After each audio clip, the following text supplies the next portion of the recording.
Hey guys, we are on lesson 18 of Windows into Words, which is hard to believe, and I'm so proud of you for those of you working so hard at home to learn these new words. We have 15 Chunky Monkey Nerd words or stems left to go before we have learned 50 stems and 50 Chunky Monkey Nerd words, which is amazing. So this week we are going to start on learning our new Chunky Monkey Nerd words, and you will not have a test on those words until April 30th. So you have 8 school days between now and then to get these in your pocket, under your belt, ready to go. So here we go. Get your green folder out if you don't have it out. So you can add your new words in. If you've lost your green folder, then just get out some notebook paper, and here we go. All right, our first word, boys and girls, is a noun, and it is the word apprehension. APPREHEN SION. Apprehension, the noun, because remember words that end in TION or SION are almost always nouns. Apprehension, and apprehension means fear. Okay, having apprehension means having fear. APPREHEN SION. Apprehension means fear. Some word cousins for apprehension are apprehensive, which is an adjective, so you could describe someone as feeling apprehensive, or apprehensively. We know words that end in ly are what part of speech? Exactly, an adverb. So apprehensively is if you're doing something fearfully, like you're real timid and kind of scared about it, you're not sure about it, you apprehensively boarded the cart to the new super crazy roller coaster, right? He got in apprehensively. Okay, he's fearful about it.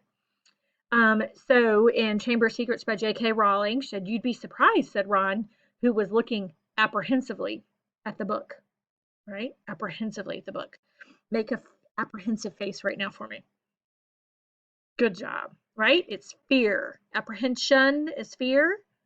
Apprehensive is our adjective, and apprehensively is our adverb. Okay, apprehension means to do something with fear. All right, your next word, boys and girls, is superfluous. Okay, listen to how it's pronounced. Superfluous. Got it? Superfluous. Say it. Superfluous. Good job. So it is an adjective and it means extra or unnecessary, right? It's just not needed. It's extra, unnecessary.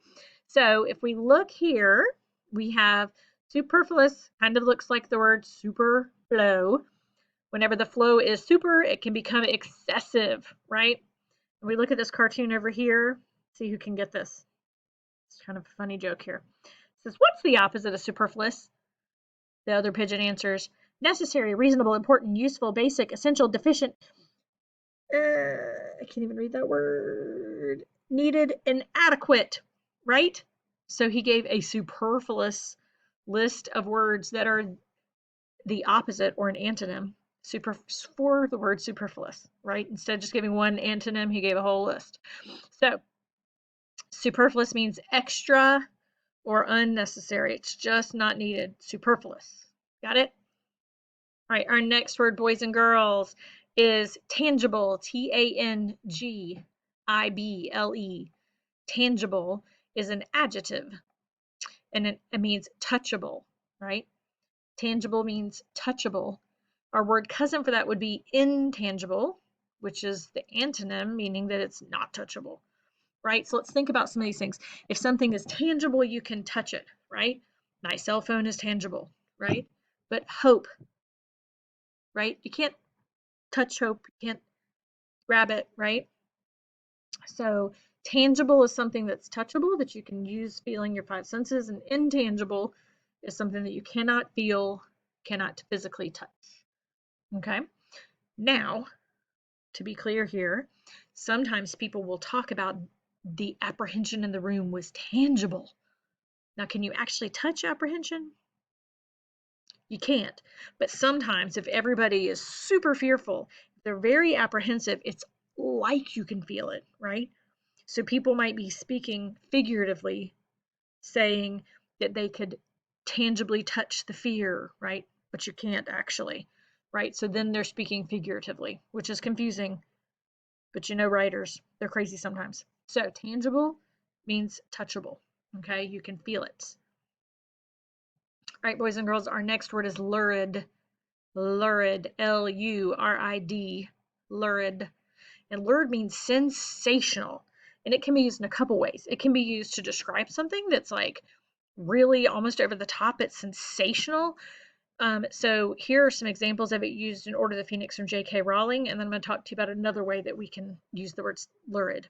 So it said he had not noticed her at first because she was wearing a luridly flowered set of robes that blended only too well with the tablecloth on the desk behind her, right? So she was like virtually camouflaged with the tablecloth because her robes were luridly flowered, right? Covered in crazy flowers, apparently. And then in another quote from the same text, at the front of the group stood Mr. and Mrs. Weasley dressed in their muggle best, and Fred and George, who were both wearing brand new jackets and some lurid green, scaly material. So imagine a jacket that's made out of some kind of like really bright, crazy green color that looks like scales. That'd be pretty lurid, right?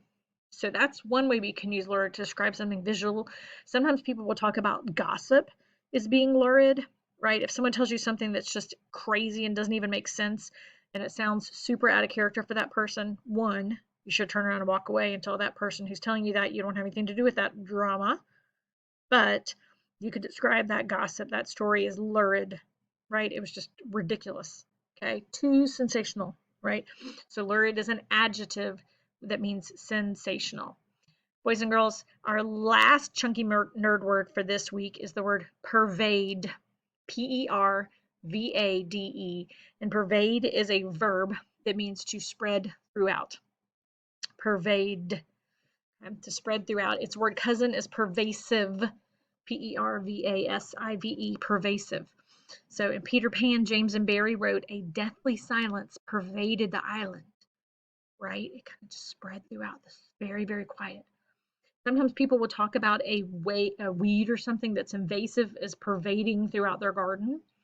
Another time we hear the word pervade or pervasive is in relation to when people sometimes have cancer. If it has spread throughout their body, then someone might say that it's pervasive or it's pervaded through. So let's think about these examples we just talked about. A deathly silence, weeds, cancer. What do all three of those things have in common? Exactly. They're all bad things. So pervade, remember we talk about how words have a denotation. Denotations, their actual definition.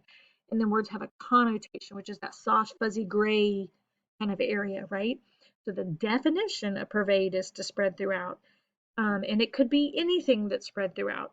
However, that connotation of pervade is kind of a negative one. We generally think of the word pervade most of the time as being something that's not positive. It can be, but most of the time it kind of has this connotation of being something that's not so great, that's spread. Okay, so let's go back through one more time really quickly in our 5 new Chunky Monkey nerd words for this. So first up we have apprehension, which is a noun, which means to fear. We said its word cousins were apprehensive and apprehensively. Okay. Your next one is superfluous. How do we say it? Superfluous, exactly right. It is an adjective which means extra or unnecessary. Our next one is tangible, which means touchable, and it is also an adjective. Its word cousin is intangible, meaning not touchable.